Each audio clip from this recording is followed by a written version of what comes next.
Hello second year, मैं doctor Anju बाला, विषय अर्थशास्त्र। आज आपको एक नया टॉपिक पढ़ाने जा रही हूँ। टॉपिक का नाम है एकाधिकार में कीमत व उत्पत्ति निर्धारण, pricing and output under monopoly. एकाधिकार की परिभाषा। लिप्से व क्रिस्टल के अनुसार एकाधिकार उस समय उत्पन्न होता है जब एक फर्म, जिसे एक एकाधिकारी या एक एकाधिकारी फर्म कहा जाता है, वह एक उद्योग की संपूर्ण उत्पत्ति को स्वयं उत्पादित करती है। दूसरी परिभाषा के अनुसार एकाधिकारी एक ऐसी वस्तु का अकेला उत्पादक होता है जिसके समीप की स्थानापन्न वस्तुएं नहीं होती। एकाधिकार की 3 आधारभूत दशाएं मान सकते हैं। पहला, किसी भी समरूप वस्तु का एक अकेला विक्रेता वस्तु के लिए समीप के स्थानापन्न का न होना, उद्योग में प्रवेश पर प्रभावपूर्ण रुकावटें। उद्योग में प्रवेश के मार्ग में साधारणतः निम्न किस्म की बाधाएं पाई जाती हैं। पहला, बाजार सीमित होने से एक से ज्यादा फर्म की आवश्यकता ही नहीं होती। दूसरा, एकाधिकारी की कीमत प्रणाली के कारण अन्य फर्में प्रवेश करने को उत्सुक नहीं होती। तीसरा, एकाधिकारी को कच्चे माल व उत्पादन के अन्य साधनों पर नियंत्रण हो सकता है। चौथा, एकाधिकारी को किसी वस्तु के उत्पादन अथवा किसी प्रक्रिया के संदर्भ में सरकार की तरफ से पेटेंट राइट्स मिल सकते हैं। पांचवा, एकाधिकारी को सरकारी कॉन्ट्रैक्ट या ठेके पर काम मिले हुए हो सकते हैं।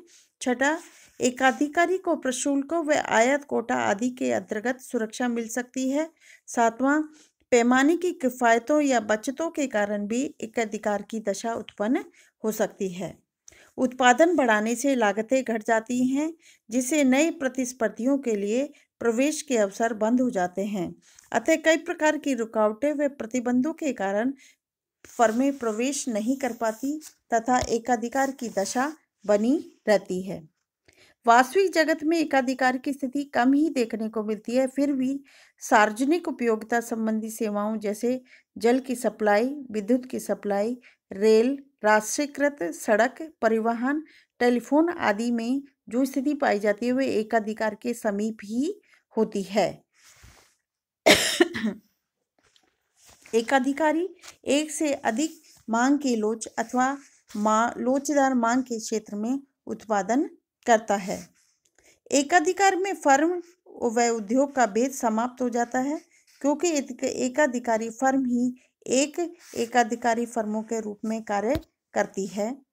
इसमें अनेक फर्मों का प्रवेश नहीं हो पाता। एकाधिकार में फर्म के लिए औसत आय व सीमांत आय समान नहीं रहते हैं, जैसा कि पूर्ण प्रतिस्पर्धा में होता है।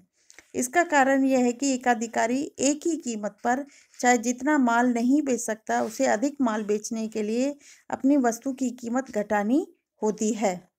इस प्रकार एकाधिकारी फर्म का औसत आय वक्र या उसकी कीमत वस्तु की मांग वक्र साधारण मांग वक्र की भांति नीचे की ओर झुकता है। सीमांत आय वक्र औसत आय वक्र के नीचे रहता है, जैसा कि सारणी में बताया गया है। औसत आय वक्र यानी AR वस्तु की मांग वक्र DD भी कहलाता है।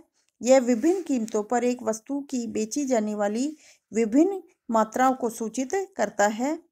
MR वक्र इसके नीचे होता है और जिस बिंदु पर OX अक्ष को काटता है वहां सीमांत आय को शून्य के बराबर होता है, जैसा कि सारणी में बताया गया है कि जब कीमत यानी AR दोनों बराबर है तो यानी कीमत 20 रुपये होने पर बिक्री 5 होगी, कुल आय 100 होगी। और जब कीमत जैसे ही कम करते हैं बिक्री की मात्रा बढ़ती, यानी कहने का तात्पर्य है एक एकाधिकारी को अगर अधिक मात्रा में माल बेचना है तो उसे कीमतें कम करनी पड़ेगी। जैसा कि सारणी में बताया है, कीमत जैसे जैसे कम होती जाती है बिक्री की मात्रा बढ़ती जाती है और कुल आय यानी TR टोटल रेवेन्यू बढ़ता जाता है। लेकिन सीमांत आय है वो लगातार घटती जा रही है। प्रस्तुत सारणी से स्पष्ट है कि एकाधिकारी को अधिक माल बेचने के लिए कीमत कम करनी होती है। नीचे की चित्र में बताया गया है OX पे वस्तु की मात्रा है, OY पे औसत व सीमांत आय है। ये है AR या मांग रेखा, इसके जस्ट बीच में है ये MR सीमांत आगम, और जहाँ पर सीमांत आगम 0 होता है वहाँ पर लोच 1 के बराबर होती है, और उसके ऊपर वाले भाग में लोच 1 से ज़्यादा होती है और नीचे वाले भाग में लोच 1 से कम होती है। लेकिन कीमत का निर्धारण लोच 1 से जहाँ इक्वल के ऊपर यानी जहाँ पर अधिक होती है वहाँ पर होता है।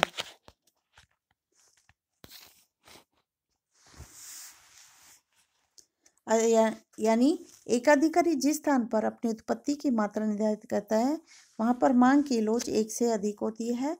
R के बाईं तरफ मांग की लोच 1 से अधिक होती है, जिससे सीमांत आय धनात्मक होता है और कीमत के घटने पर कुल आय बढ़ जाती है।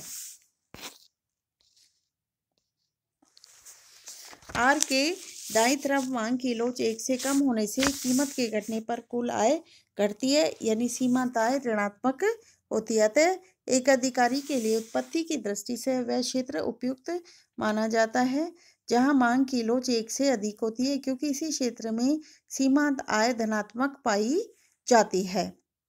आगे एकाधिकार में अल्पकाल में कीमत व उत्पत्ति का निर्धारण, इसकी 2 विधियां हैं।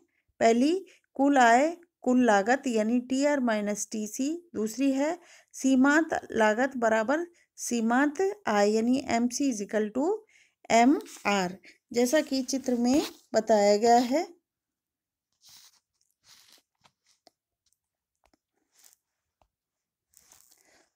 OX पे हमने वस्तु की मात्रा ली है और OY पर हमने TR यानी टोटल रेवेन्यू और टोटल कॉस्ट और लाभ लिया है।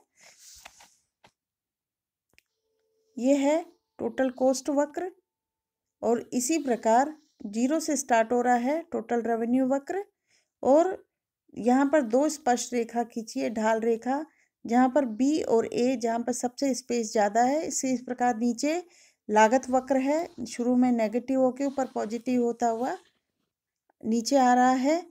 जहाँ पर ऊपर का स्पेस ज़्यादा उसी प्रकार अधिकतम लाभ का बिंदु ओ है जहाँ पर लाभ हो रहा है BQ, यानी टोटल OQ उत्पादन पे लाभ सबसे अधिक होता है।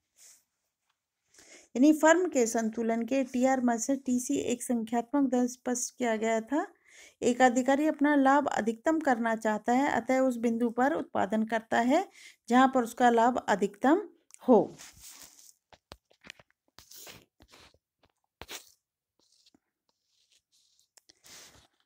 इस प्रकार पहला जो विधि है वो है कुल आय व कुल लागत विधि, जिसका उपयोग करके अल्पकाल में एकाधिकारी संतुलन की स्थिति प्राप्त करता है, जैसा कि चित्र में बताया गया है।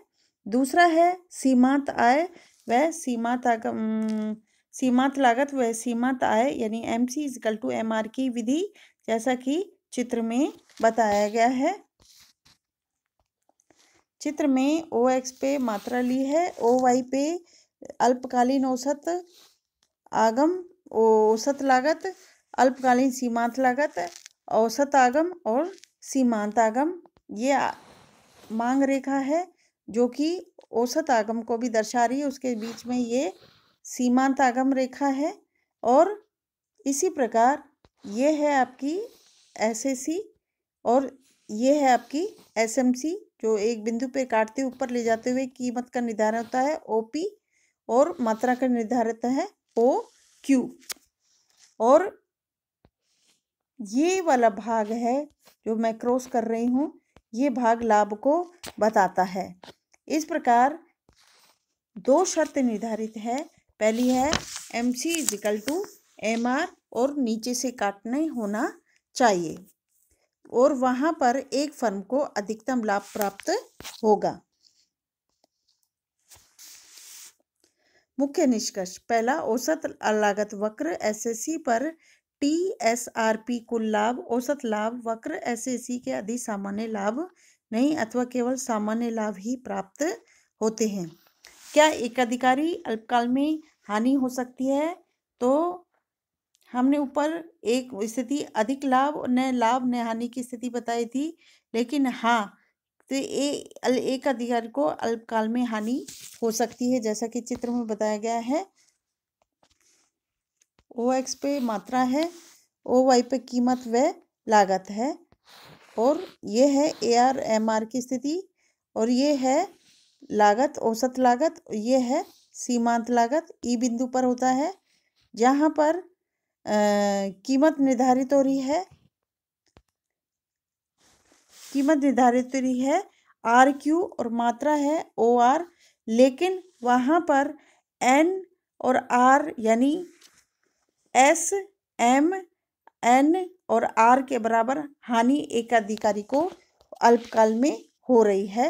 यानी कह सकते हैं एक एकाधिकारी को अल्पकाल में हानि भी हो सकती है, न लाभ न हानि की स्थिति, अधिक लाभ की स्थिति भी बनी रह सकती है।